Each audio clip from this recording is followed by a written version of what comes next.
going along to the Escort. Also in quite a state, looks like he's missing lights. Glass needs a good clean, wing mirrors. The rest of it seems alright. Just give it a good clean, tyres needed. The Ford XR3i Scalextric model C341. Yeah, the body required an awful lot of cleaning and scrubbing and several goes to get rid of some of the staining or marks that it came with.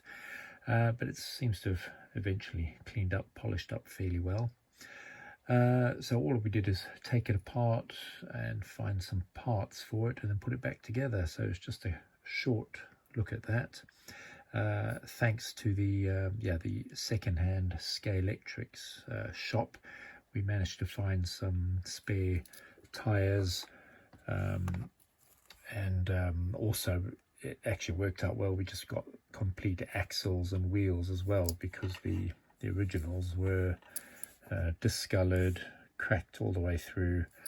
Tyres were shot anyway, but I found even the wheels themselves weren't any good. So yeah, so we've put a set of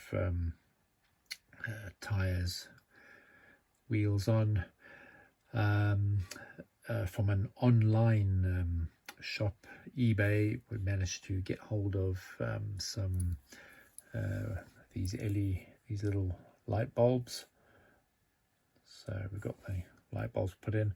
I put some in the front and rear. Got a bit carried away because I only realised afterwards that the rear lenses aren't clear ones, so it's a waste of time putting the rear bulbs in.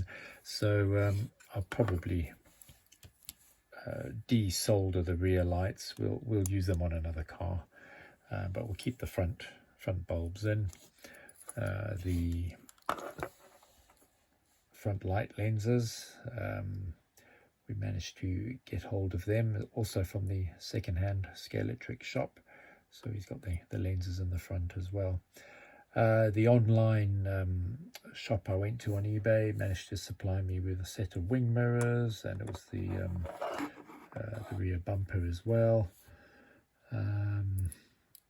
Yeah, and that was about it. We put that together, soldered the wires in. The original guide was fine, it just needed the wires connecting up. It goes fine, I'm quite happy with that. It's a little bit top heavy in a way, going around corners.